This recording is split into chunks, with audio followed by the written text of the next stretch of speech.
Hey everyone, welcome back to my YouTube channel. और आज का टॉपिक है बायोमोलिक्यूल्स। क्लास 11th का जो बायोमोलिक्यूल्स चैप्टर है उसका ये वन शॉट है जो कि आधे घंटे में कंप्लीट हो जाएगा। जैसे कि लियो का एग्ज़ाम आने वाला है तो उसके लिए क्लास 11th 12th एंड हमारा जो ग्रेजुएशन है वो कंप्लीट होना चाहिए। तो जितना लोग 2 घंटे की वीडियो देखेंगे उतना ये आधे घंटे की वीडियो देख के अपने कॉन्सेप्ट क्लियर कर लेंगे। सारे इंपॉर्टेंट क्वेश्चन है, ये मेरे क्लास 11th के नोट्स हैं, मैं आपको उसी से पढ़ाऊँगी और इम्पॉर्टेंट पढ़ाऊँगी। मैं ऐसा बेसिक पे नहीं जाऊंगी, जो जो इंपॉर्टेंट पॉइंट है वो आपकी क्लियर करते जाऊंगी। सबसे पहले बायोमोलिक्यूल्स होता क्या है। बायोमोलिक्यूल्स ऐसे मॉलिक्यूल्स होते हैं जिनमें हमारा कार्बन प्रेजेंट होता है, ठीक है। अब जो बायोमोलिक्यूल्स का एनालिसिस करने के हैं, जो एनालिसिस करने के मेथड हैं वो हमारे 2 टाइप के मेथड होते हैं। एक होता है हमारा ऑर्गेनिक वे से और एक होता है हमारा इनऑर्गेनिक मॉलिक्यूल्स का, ठीक है। तो सबसे पहले हमारा लिविंग टिश्यू से हम कैसे करते हैं, जिसे हम ऑर्गेनिक मॉलिक्यूल्स के थ्रू बोलते हैं, ठीक है। सबसे पहले हम कोई भी लिविंग टिश्यू लेंगे, चाहे हम वो प्लांट का लें चाहे हम वो एनिमल्स का लें, ठीक है। जब हम ये प्लांट या एनिमल का जो भी ये लिविंग टिश्यू है, जब हम इसे Cl3COH के साथ मिक्स कर देते हैं तो हमारे पास जो भी हमारा सॉल्यूशन बनता है उसको जब हम फ़िल्टर करते हैं, जो फ़िल्टर होता है उसको हम कहते हैं स्लेटर, ठीक है। तो हमें 2 चीज़ मिलती है, एक होता है फ़िल्ट्रेट, एक होता है रेटिनेट। फ़िल्ट्रेट क्या होता है, जो कि हमारा ऊपर बच जाता है, जो फ़िल्टर नहीं हो पाता, और रेटिनेट जो हमारा फ़िल्टर होकर निकल जाता है, ठीक है। जैसे चाय पत्ती में जो चाय पत्ती रहती है वो हमारी छन्नी के ऊपर अटक जाती है तो उसे हम फ़िल्ट्रेट बोलते हैं, उसको हम रेटिनेट बोलते हैं। और जो हमारा फ़िल्टर हो जाता है उसको हम फ़िल्ट्रेट बोलते हैं, ठीक है। अब जो हमारा फ़िल्ट्रेट होता है उसको हम बोलते हैं एसिड सॉल्यूबल, मतलब वो एक तरफ से हमारा छन गया है, ठीक है, उसे हम बोलते हैं एसिड सॉल्यूबल। इन जो मॉलिक्यूल्स रहते हैं, जो हमारे फ़िल्ट्रेट में जो मॉलिक्यूल्स रहते हैं एसिड सॉल्यूबल मॉलिक्यूल्स, उनका जो वेट रहता है वो होता है 80 से 800 डेल्टन, ठीक है। ये हमारे बायो माइक्रो मॉलिक्यूल्स बोलते हैं। माइक्रो मतलब छोटे छोटे, जो कि हमारे फ़िल्टर हो चुके हैं, ठीक है। ये हमारे सिंपल शुगर्स होते हैं, जैसे कि हमारे अमाइनो एसिड्स हो गए, हमारे न्यूक्लियोटाइड्स हो गए। अमाइनो एसिड्स हमारे सबसे छोटी यूनिट है, न्यूक्लियोटाइड्स हमारी सबसे छोटी यूनिट है, साइटोप्लाज्म हो गया, ठीक है, ये सारी चीज़ें। अब हमारा जो रेटिनेट होता है वो हमारा एसिड इनसॉल्युबल होता है। एसिड इनसॉल्युबल से क्या समझ रहे हो, जो कि हमारे बायो मैक्रो मॉलिक्यूल्स है, जो हमारे फ़िल्टर नहीं हो पा रहे हैं, ठीक है। इनका जो साइज़ होता है, इनका साइज़ जो होता है वो 10,000 डाल्टन से ज़्यादा होता है, ठीक है। इसमें हमारे पॉलीसेकेराइड्स आ जाते हैं, जैसे कि हमारे न्यूक्लिक एसिड हो गए। इसमें हमारा एक एक्सेप्शन आता है जो कि लिपिड होता है, क्योंकि जो लिपिड्स होते हैं वो हमारे स्मॉल साइज़ के हैं, लेकिन वो हमारी रेटिनेट कैटेगरी में आ जाते हैं, ठीक है। क्योंकि जब भी इनका सेंट्रीफिकेशन कराते हैं हम, जब भी हम बायो मैक्रो मॉलिक्यूल्स हो या चाहे बायो माइक्रो मॉलिक्यूल्स है, जब भी हम इनका सेंट्रीफिकेशन कराते हैं तो जो हमारे लिपिड्स होते हैं वो हमारा एक वेसिकस सर्कुलर स्ट्रक्चर बना देता है, जिसकी वजह से ये हमारा फ़िल्टर नहीं हो पाता है, ठीक है। इसमें हमारे साइटोप्लाज्म और ऑर्गेनेल, जो भी साइटोप्लाज्म में ऑर्गेनेल्स है वो सारी की सारी हमारी बायो मैक्रोमोलिक्यूल्स में आ जाती हैं। ये हमारा था ऑर्गेनिक वेट, जो कि हम लिविंग टिश्यू को लेके करते हैं। अब हमारा आता है इनऑर्गेनिक मॉलिक्यूल्स के थ्रू। इनऑर्गेनिक मॉलिक्यूल्स के थ्रू हम उसको क्या कहते हैं, ऐश एनालिसिस कहते हैं। तो इसमें होता क्या है, सबसे पहले हम कोई भी लिविंग टिश्यू का सबसे पहले हम वेट वेट ले लेते हैं, ठीक है। वेट वेट लेने के बाद हम जो भी हमारा लिविंग टिश्यू है उसको हम वाटर में भिगो के उसको जब इवेपोरेट कराते हैं तो हम उसके बाद उसका वेट वेट लेते हैं। वेट वेट लेने के बाद जो भी हमारा लिविंग टिश्यू है उसको हम बर्न कर देंगे। बर्न करके जो ऐश बच जाएगा, कुछ चीज़ें तो हमारी उड़ जाएगी, जो उड़ जाएगी वो हमारे इनऑर्गेनिक कंपाउंड्स होते हैं, ठीक है। जैसे कि हमारे Na हो गया, हमारा Cl हो गया, हमारा कैल्शियम हो गया, हमारा सॉल्ट हो गया, ये सारी चीज़ें, ठीक है। और जो कि हमारा ऐश रहता है उसको हम क्या करते हैं, उसका हम वेट ले लेते हैं। फिर उसके बाद हम उस ऐश में जो भी मॉलिक्यूल्स रहता है उनका हम वेट फाइंड आउट करते हैं। तो हमारा ऑक्सीडाइज, जब हम ऐश बनता है बर्निंग के बाद, तो जो भी हमारे ऑक्सीडाइज कंपाउंड रहते हैं, वो जो भी हमारे गैसेस कंपाउंड रहते हैं जो कि उड़ जाते हैं, वो सारे के सारे हमारे कार्बन कंपाउंड रहते हैं। और जो बचा खुचा रहता है वो हमारे इनऑर्गेनिक कंपाउंड्स होते हैं, ठीक है। जो भी हमारे इनऑर्गेनिक एलिमेंट्स होते हैं उसमें हमारे कैल्शियम मैग्नीशियम, जो कि हमारे राख में बचे हुए रहते हैं, वो सारी कैल्शियम मैग्नीशियम सॉल्ट ये सारी चीज़ें होती हैं। और जो हमारे कार्बन कंपाउंड्स होते हैं वो हमारे ऑक्सीडाइज हो जाते हैं। तो इस वजह से फिर हम इनऑर्गेनिक मॉलिक्यूल्स का वेट करते हैं। उसके बाद हमें पता चलता है कि हमारे पास कितना इनऑर्गेनिक मॉलिक्यूल का वेट है। अब एक पॉइंट आता है एनसीईआरटी में, एलिमेंट एनालिसिस या कंपाउंड एनालिसिस। जो भी हमारे कंपाउंड्स या एलिमेंट हैं, जो भी हमारे लिविंग टिश्यू में देखे गए हैं, उसमें हमारे hydrogen, carbon, oxygen, nitrogen, sulphur, ये सारी चीज़ें हमारी लिविंग में ज़्यादा होती है। और नॉन लिविंग में जैसे कि अर्थ क्रस्ट हो गया, उसमें हमारी कौन कौन सी चीज़ें ज़्यादा होती है, उसमें हमारे कैल्शियम, मैग्नीशियम, सिलिकॉन, ये सारी चीज़ें हमारी अर्थ क्रस्ट में ज़्यादा होती है, नॉन लिविंग में मतलब, ठीक है। और लिविंग में हमारे hydrogen, carbon, oxygen, nitrogen and sulphur ज़्यादा होते हैं। अब आता है हमारे अमाइनो एसिड्स क्या होते हैं। जो अमाइनो एसिड्स होते हैं वो क्या होते हैं, monomer of a protein. Protein आपको पता ही होगा, तो छोटे छोटे अमाइनो एसिड्स को मिला के हमारा एक प्रोटीन का स्ट्रक्चर बनता है, ठीक है। जो अमाइनो एसिड का स्ट्रक्चर होता है उसमें हमारे पास एक अल्फा कार्बन होता है, अल्फा कार्बन के साथ हमारा एक अमाइनो ग्रुप जुड़ा रहता है और एक एसिडिक ग्रुप जुड़ा रहता है। उसके पास हमारे पास एक हाइड्रोजन होता है और एक हमारे पास वेरिएबल साइड चेन होता है, वो ये आर हमारा चेंजेबल होता है। बाकी के 3 कंपाउंड्स जो रहते हैं वो सेम होते हैं अमाइनो एसिड्स में, जो आर होता है वो चेंजेबल होता है। जैसे जब आर की जगह हमारा एच ही प्रेजेंट होगा तो उसको हम ग्लाइसिन कहते हैं, जो कि हमारा सिंपल अमाइनो एसिड्स है। अब इसका नाम अमाइनो एसिड्स क्यों रखा गया? अमाइनो मतलब अमाइनो ग्रुप है, एसिड मतलब हमारे पास एसिडिक ग्रुप है। एसिडिक ग्रुप मतलब COOH और अमाइनो ग्रुप में आ जाता है हमारा NH2। Based on the composition of protein, जो हमारे पास टोटल अमाइनो एसिड्स होते हैं वो हमारे 20 अमाइनो एसिड्स होते हैं, ठीक है। अब मैंने जैसे बताया, जब आर ग्रुप की जगह हमारा कॉमन ग्रुप H आता है तो उसे हम ग्लाइसिन बोलते हैं, उस स्ट्रक्चर को हम ग्लाइसिन बोलते हैं। जब हमारा जो आर ग्रुप है उसकी जगह हमारा CH3 आ जाता है तो उसे हम एलानिन बोलते हैं। और जब हमारा CH2OH आ जाता है तो उसे हम सेरीन बोलते हैं, ठीक है। आपके सिलेबस में क्लास 11th में बस ये ही 3 दिए हैं, तो अगर आप 2 को भी याद रखते हो तो तीसरे में अगर CH2OH आ भी जाता है तो आपको कन्फ्यूजन नहीं होगा, आप ईजिली बोल सकते हो कि सेरीन था तीसरा एग्जाम्पल, ठीक है। अब जो हमारे अमाइनो एसिड्स होते हैं उनके भी 2 टाइप होते हैं, एक होते हैं हमारे एसिडिक अमाइनो एसिड्स और एक होता है हमारे basic amino acids. Acidic amino acid में आपको 2 एग्जाम्पल याद करने हैं, जो कि हमारे ग्लूटामिक एसिड और एस्पार्टिक एसिड, ठीक है। और जो हमारे बेसिक अमाइनो एसिड है ना, इसमें आपको याद रखना है हल्क आपने देखा होगा एवेंजर्स में, तो हल्क में के का मतलब कुछ नहीं है, लेकिन आपको एक तरफ से एग्जाम्पल याद हो जाएगा। तो H से हमारा आ जाता है हिस्टडीन, A से हमारा आता है आर्जिनिन और L से आ जाता है हमारा लाइसिन। ये हमारे बेसिक अमाइनो एसिड्स होते हैं। तो ये एग्जाम्पल्स आपको याद करने के क्योंकि क्वेश्चन में आ सकते हैं। और तीसरी कैटेगरी होती है हमारी न्यूट्रल अमाइनो एसिड। न्यूट्रल हमारे कौन से होते हैं? वेलिन होते हैं, ठीक है। अब हमारे पास अमाइनो एसिड की एक और कैटेगरी आती है जिसे हम बोलते हैं aromatic amino acid. Aromatic amino acids में मतलब एरोमेटिक चेन, मतलब हमारी प्लस क्लोज रिंग चेन होती है, ठीक है। इसमें आपका एग्जाम्पल आ जाता है वाईफी। वाईफी से आप कैसे याद कर सकते हो? W से आ जाता है आपका फिनाइल एलेनिन, Y से आ जाता है आपका टायरोसिन और F से आ जाता है आपका ट्रिप्टोफैन। ये हमारे याद करने की छोटी छोटी ट्रिक्स है, तो आप याद कर सकते हो। अगर आपको ऐसे याद नहीं हो रहा तो आप नेम के थ्रू या अपनी ट्रिक्स बना के याद कर सकते हो। तो एरोमेटिक में हमारे आ जाते हैं वाईफी, टायरोसिन, ट्रिप्टोफैन और फिनाइल एलेनिन। अब जैसे जो हमारा अमाइनो एसिड का स्ट्रक्चर होता है, मैंने आपको बताया था इसमें अमीन ग्रुप होता है, अमाइनो ग्रुप होता है और एक हमारा एसिडिक ग्रुप होता है। अब जैसे ही हम इसको डिफरेंट pH के सॉल्यूशन में डालते हैं तो हमारा जो अमीनो ग्रुप रहता है वो हमारे H+ को गेन करता है और अपने ऊपर पॉजिटिव चार्ज ले आता है। वाइल जो हमारा कार्बोक्सिलिक ग्रुप होता है, एसिडिक ग्रुप होता है, वो हमारे H को लूज़ करता है, ठीक है। अब हमारा जो हमारा अमाइनो ग्रुप होगा वो हमारे H+ को गेन करेगा और ये हमारे यहाँ से H+ को लूज़ करेंगे, तो इस पर हमारा पॉजिटिव चार्ज आ जाता है और हमारे एसिडिक ग्रुप में हमारा नेगेटिव चार्ज आ जाता है, ठीक है। अब जब किसी भी कंपाउंड में पॉजिटिव और नेगेटिव दोनों चार्ज प्रेजेंट होते हैं तो उसको हम क्या कहते हैं? ज़्विटर आयन। तो हमारा एक तरीके से जो हमारे अमाइनो एसिड्स होते हैं वो हमारे ज़्विटर आयन भी होते हैं इन अ सॉल्यूशन। तो क्लास 11th के उसमें हमारे अमाइनो एसिड्स के बारे में इतना ही था। अब हम चलेंगे लिपिड्स के बारे में। जो लिपिड्स होते हैं वो हमारे ईस्टर मॉलिक्यूल्स होते हैं। ईस्टर भी हमारा एक लिपिड है, ठीक है। अब जो हमारे लिपिड्स होते हैं वो किस किस मॉलिक्यूल से बने होते हैं? वो हमारे फैटी एसिड और हमारे अल्कोहल ग्रुप के बने होते हैं, ठीक है।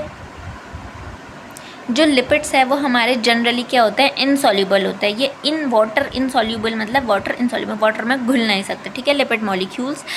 अब और जो लिपिड्स होते हैं मैंने अभी तक बताया था कि वो एक पॉलीमर नहीं है, वो हमारे सिंपल मॉलिक्यूल हैं, लेकिन वो हमारे किस में आ जाते हैं? हमारे जब भी हम उनका सेंट्रिफिकेशन कराते हैं तो वो हमारे विस्कस फॉर्म बनाते हैं और वो हमारे बायोमैक्रोमोलिक्यूल्स में आ जाते हैं, ये अभी तक बताया था।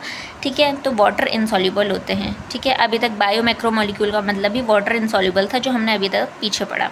ठीक है,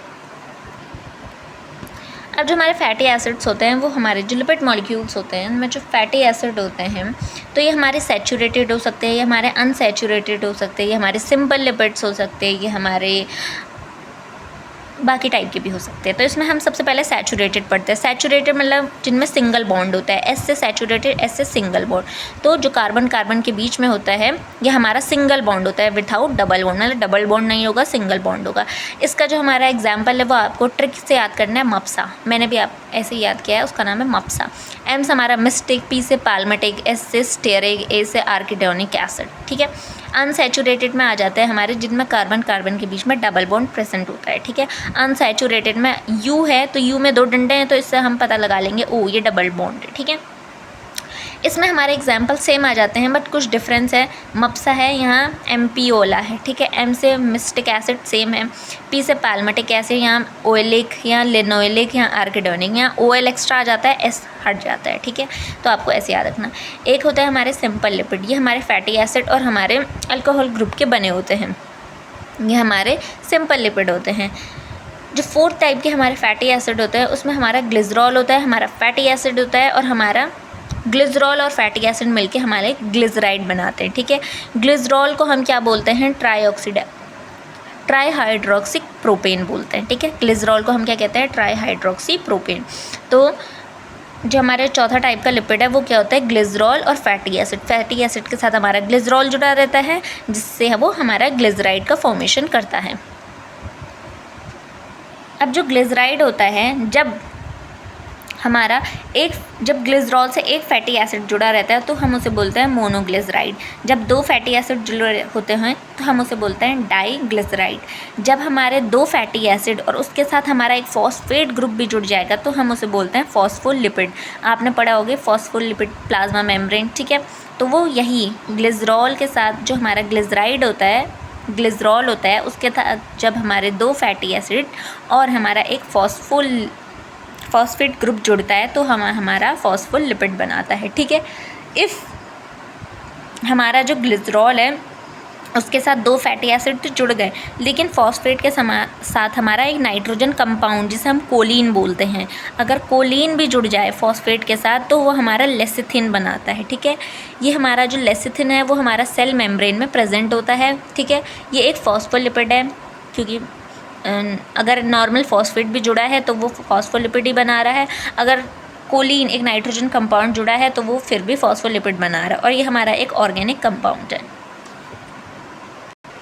अब है नाइट्रोजन बेसिस। तीसरा हमारा क्या आता है, नाइट्रोजन बेसिस। ठीक है, अब जो न्यूक्लिक एसिड होते हैं ये तो हमें पता है, न्यूक्लिक एसिड हमारे इनसॉल्युबल होते हैं, आरएनए एंड डीएनए हमारे न्यूक्लिक एसिड्स होते हैं। ठीक है, अब जो हमारे आरएनए और डीएनए रहते हैं वो किस किस चीज़ों से बने होते हैं, वो शुगर से बने होते हैं, शुगर के साथ नाइट्रोजन बेसिस होते हैं उनके साथ, और इधर हमारा फॉस्फेट ग्रुप होता है। ठीक है, अब जब हमारा शुगर और नाइट्रोजन बेस मिलते हैं तो उसको हम बोलते हैं न्यूक्लियोसाइड, और जब उसके साथ हमारा फॉस्फेट की रिंग जुड़ जाती है तो हम उसे बोलते हैं न्यूक्लियोटाइड।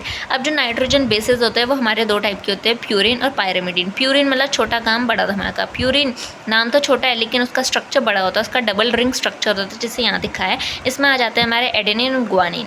वाइल जो हमारे पायरिमिडिन होते हैं वो हमारे क्या होते हैं, साइटोसिन, यूरेसिल और थाइमिन। ठीक है, जो हमारे डीएनए होते हैं वो हमारे हेट्रोपॉलीमर होते हैं न्यूक्लियोटाइड्स के, मतलब बहुत सारे न्यूक्लियोटाइड्स मिलके हमारे डीएनए आरएनए का स्ट्रक्चर बनाते हैं। अब जो हमारा न्यूक्लियोसाइड और जो न्यूक्लियोटाइड होता है, न्यूक्लियोसाइड मैंने बताया जो शुगर हो गया और हमारा नाइट्रोजन बेस हो गया, तो उनका जो नाम होता है वो डिफ़र करता है। ठीक है, जैसे कि जो हमारे न्यूक्लियोसाइड होते हैं उनको हम बोलते हैं adenosine, guanosine, cytidine, uridine, thymidine. ठीक है, तो साइड से साइन इन ऐसे करके याद करना है। जो न्यूक्लियोटाइड होते हैं जब इनमें हमारा फॉस्फेट ग्रुप जुड़ जाता है तो इसे हम बोलते हैं एडिनाइलिक एसिड। ठीक है, यह हम बोलेंगे adenylic monophosphate, guanylic acid, cytidylic acid. ठीक है, यूरेडाइलिक एसिड, थाइमिडाइलिक एसिड, तो जब हमारे फॉस्फेट ग्रुप जुड़ जाएंगे। अब हमारे जो मेटाबोलाइट्स होते हैं वो हमारे डिफरेंट प्राइमरी और सेकेंडरी हो सकते हैं, ठीक है। 2 डिफरेंट टाइप के मेटाबोलाइट्स होते हैं। प्राइमरी में हमारा आ जाता है लेसिथिन, जो अभी तक हमने पढ़ा था कि जो प्लाज्मा मेम्ब्रेन में प्रेजेंट होता है जब नाइट्रोजन ग्रुप जुड़ जाता है, ठीक है। इसमें हमारे लेसिथिन आ जाते हैं। हमारे एनिमल्स में जो हमारे amino acid, sugar, lipids, nitrogen bases, ये हमारे प्राइमरी मेटाबोलाइट्स हैं। जो सेकेंडरी मेटाबोलाइट्स हैं उनका कोई डायरेक्ट फंक्शन नहीं होता, ये हमारे फंजाई में प्रेजेंट होते हैं, जैसे कि alkaloids, rubber, essential oils, antibiotic. ये हमारे पास कोई इनका ऐसे फंक्शन नहीं होता, ये हमारे बाहरी सेकेंडरी हेल्प के लिए हेल्प करते हैं, ठीक है। सेकेंडरी मेटाबोलाइट्स की तरह हेल्प करते हैं, जैसे कि alkaloids, rubber, essential oils, antibiotics, flavonoids, drugs, colour pigments, ये सारी चीज़ें। प्राइमरी में हमारे लेसिथिन जो हमारे एनिमल में प्रेजेंट होते हैं, प्राइमरी मेटाबोलाइट्स जैसे कि अमाइनो एसिड, शुगर, लिपिड्स, ये सारी चीज़ें हमारे मेटाबोलाइट्स होते हैं।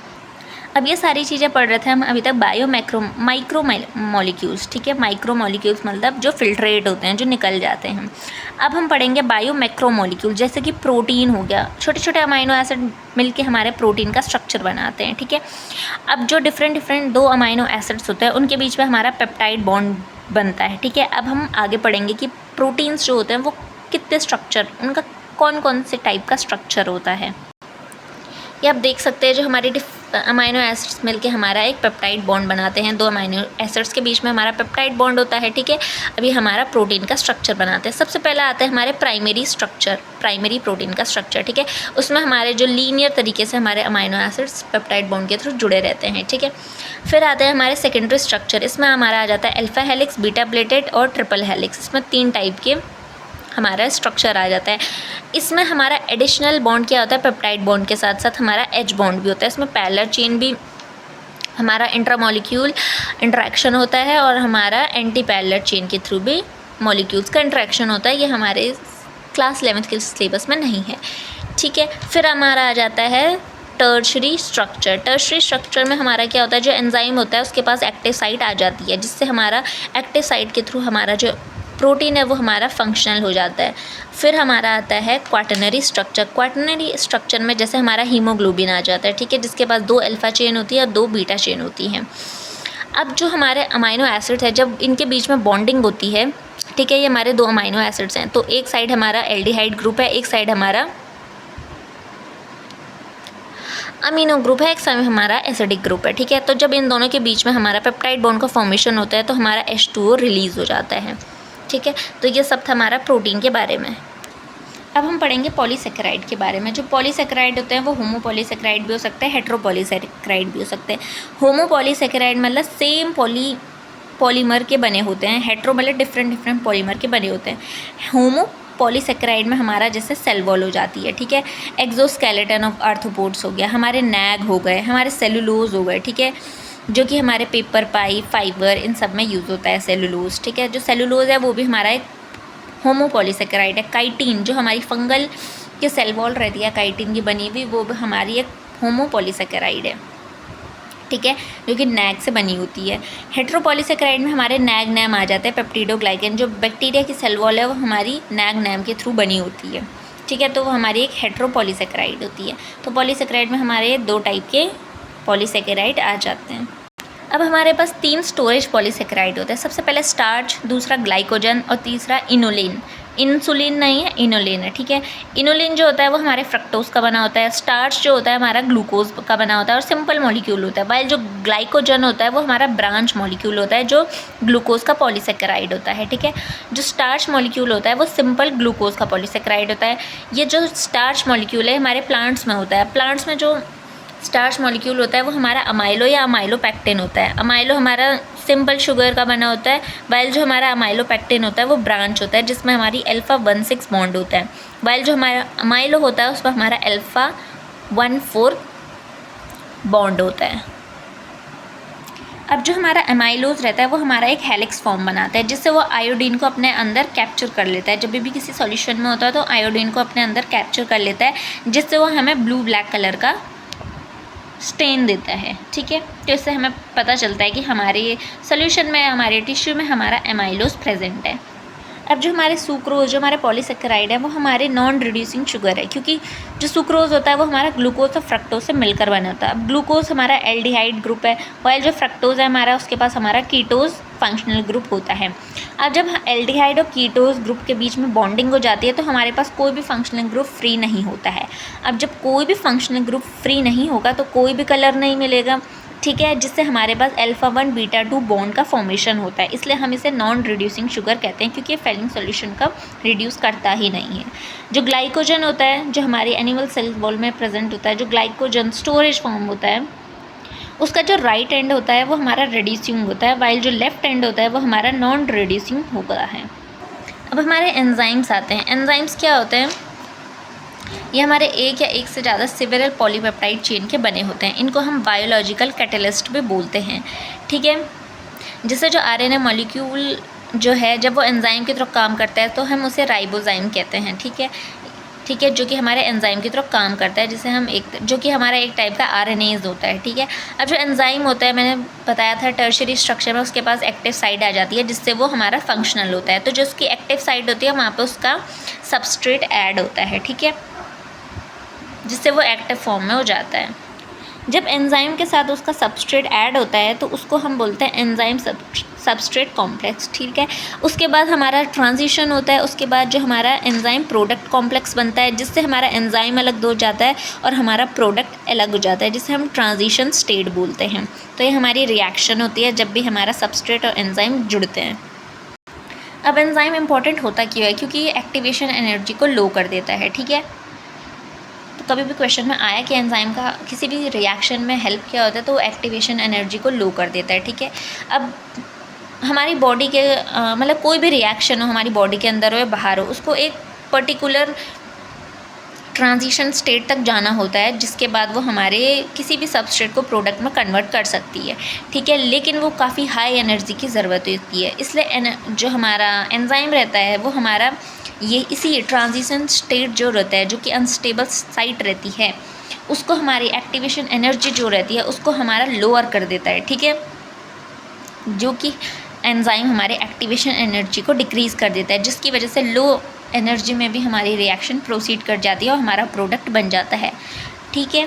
अब जो ईसी नंबर होता है, ईसी नंबर हमारा 4 डिजिट का होता है, ठीक है। सबसे पहले जो पहला डिजिट होता है उस पर हमारा क्लास नंबर आता है, सेकंड पे हमारा सब क्लास नंबर आता है। अब ये क्लासेस हमारी कितनी कितनी टाइप की होती है ये देखते हैं।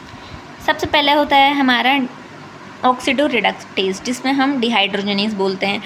दूसरा होता है हमारा ट्रांसफरेज, जो कि ग्रुप को ट्रांसफ़र करता है। तीसरा होता है हमारा हाइड्रोलेज, ठीक है, जो कि ब्रेक डाउन करता है मॉलिक्यूल्स का in presence of H2O। Lies होता है उसके बाद, जो कि हमारा ब्रेक डाउन करता है इन एब्सेंस ऑफ H2O, ठीक है, और हमारा स्ट्रक्चर का फॉर्मेशन करता है। उसके बाद हमारे आइसोमेरेज होते हैं, जो आइसोमर का फॉर्मेशन करता है। लाइगेज होता है, जो कि किसी भी 2 मॉलिक्यूल्स को ऐड करता है। ये हमारी इसी नंबर की क्लासेस होती हैं, 6 क्लासेस टोटल।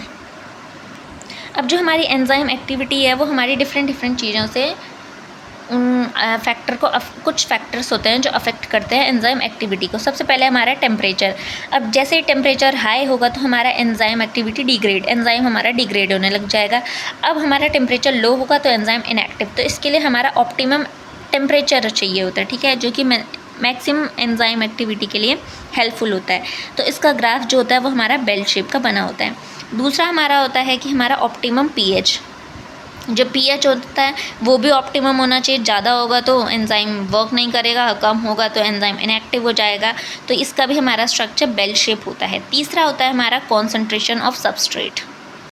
इसका जो स्ट्रक्चर होता है वो रेक्टेंगुलर हाइपरबोला कर्व होता है, ठीक है, क्योंकि सबसे पहले एंजाइम जो रहता है वो हमारे धीरे धीरे हमारे सबस्ट्रेट से जुड़ना स्टार्ट करता है और इसके टाइम पे उसके बाद एक कांस्टेंट पोर्शन आता है जहाँ पे हमारे जो सारे एंजाइम रहते हैं वो सबस्ट्रेट से ऐड हो चुके रहते हैं, जो एंजाइम का सेचुरेशन पॉइंट आ जाता है। इसलिए जो उसका कर्व होता है वो हमारा रेक्टेंगुलर हाइपरबोला बनता है। जब हमारा एंजाइम एक्टिविटी कांस्टेंट हो जाती है तो उसको हम Vmax कहते हैं और हाफ ऑफ Vmax को हम Km कांस्टेंट कहते हैं, जिसे हम माइकल मेंटेनेंस इक्वेशन के रूप में भी पढ़ते हैं या आप आगे पढ़ते हैं, ठीक है, ग्रेजुएशन या मास्टर्स में पढ़ते हैं इस चीज़ को। हाफ ऑफ Vmax को हम Km बोलते हैं। अब कुछ कुछ ऐसी चीज़ें होती है जो सारी चीज़ों को बीच में अवरोध लाती है, ठीक है। वैसे ही जो एंजाइम की एक्टिविटी है उसके बीच में भी कुछ चीज़ें आ जाती हैं जो दखलंदाजी करते हैं, उनको हम इनहिबिटर्स कहते हैं, जो एक्टिव साइट पे जुड़ जाती हैं, ठीक है। तो इसमें हमारा सबसे पहले आता है कॉम्पिटिटिव इनहिबिटर, जिसका एग्जाम्पल होता है सक्सिनेट डिहाइड्रोजिनेज, ठीक है। ये हमारी ईसी साइकिल में भी आता है, जो सक्सिने और हमारे क्रेब साइकिल में भी आता है। जो सक्सिनेट डिहाइड्रोजिनेज रहता है उसमें जो सक्सिनेट रहता है वो हमारा सबस्ट्रेट होता है, और जो हमारा मेलोनेट होता है वो हमारा इनहिबिटर होता है, ठीक है। तो सक्सिनेट की जगह हमारा मेलोनेट आ जाता है और हमारे एंजाइम की एक्टिविटी को डिग्रेड कर देता है। अब हमारे कुछ कोफैक्टर्स होते हैं जो हमारे एंजाइम्स के साथ जुड़ के हमारे एंजाइम को एक्टिविटी प्रोवाइड कराते हैं, ठीक है। जो ये कोफैक्टर्स होते हैं वो हमारे नॉन प्रोटीनेशियस होते हैं, ठीक है। ये फंक्शनैलिटी प्रोवाइड कराते हैं हमारे एंजाइम्स को, ठीक है। अब जब हमारा एपो एंजाइम कोफैक्टर के साथ जुड़ता है तो वो होलो एंजाइम बनाता है और एक्टिव मेटाबॉलिकली एक्टिव होता है, ठीक है। अब जो कोफैक्टर्स होते हैं वो हमारे ऑर्गेनिक भी हो सकते हैं, हमारे इनऑर्गेनिक भी हो सकते हैं। जो ऑर्गेनिक होते हैं उसमें हमारा सबसे आ जाता है प्रोस्थेटिक ग्रुप। प्रोस्थेटिक ग्रुप क्या होता है हमारे, जैसे कि हीम हो गया, ठीक है। ये टाइटली बाउंड कर जाते हैं हमारे एपो एंजाइम्स के साथ, ठीक है। जो हमारे दूसरे ऑर्गेनिक कंपाउंड्स होते हैं प्रोस्थेटिक ग्रुप के अलावा वो आते हैं हमारे कोएंजाइम्स, जो कि हमारे लूजली बाउंड होते हैं, जैसे कि हमारे नियासिन हो गया, जिसे हम विटामिन B3 भी बोलते हैं, ठीक है। कुछ हमारे मेटल्स आयन रहते हैं जो हमारे इनऑर्गेनिक कोफैक्टर होते हैं, ठीक है। मैंने बताया था जो कोफैक्टर होता है वो दो होते हैं, ऑर्गेनिक और इनऑर्गेनिक। ऑर्गेनिक में हमारा आ जाता है प्रोस्थेटिक और हमारा कोएंजाइम, इनऑर्गेनिक में हमारा आ जाता है मेटल आयन, ठीक है, जिनके बिना हमारा जो एंजाइम है वो काम नहीं करता है। तो यही था हमारा बायोमोलिक्यूल्स का एंड। जैसे हम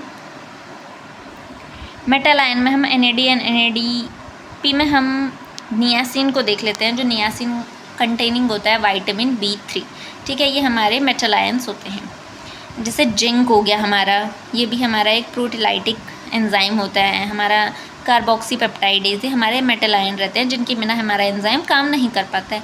तो ये था हमारा बायोमोलिक्यूल्स का वन शॉट, जिसमें हम आपने इंपॉर्टेंट चीज़ें देखी। अगर आपको नोट्स चाहिए होगा तो आप कमेंट में ज़रूर बोल सकते हैं, मैं पिन कर दूंगी उसका PDF। बाकी वीडियो अच्छी लगी है तो लाइक शेयर सब्सक्राइब ज़रूर करें, और हम लियो एग्ज़ाम के लिए ऐसे वन शॉट ज़रूर लाएंगे। आप चैप्टर का नाम दीजिए, मैं वन शॉट लेके आऊँगी विथ नोट्स।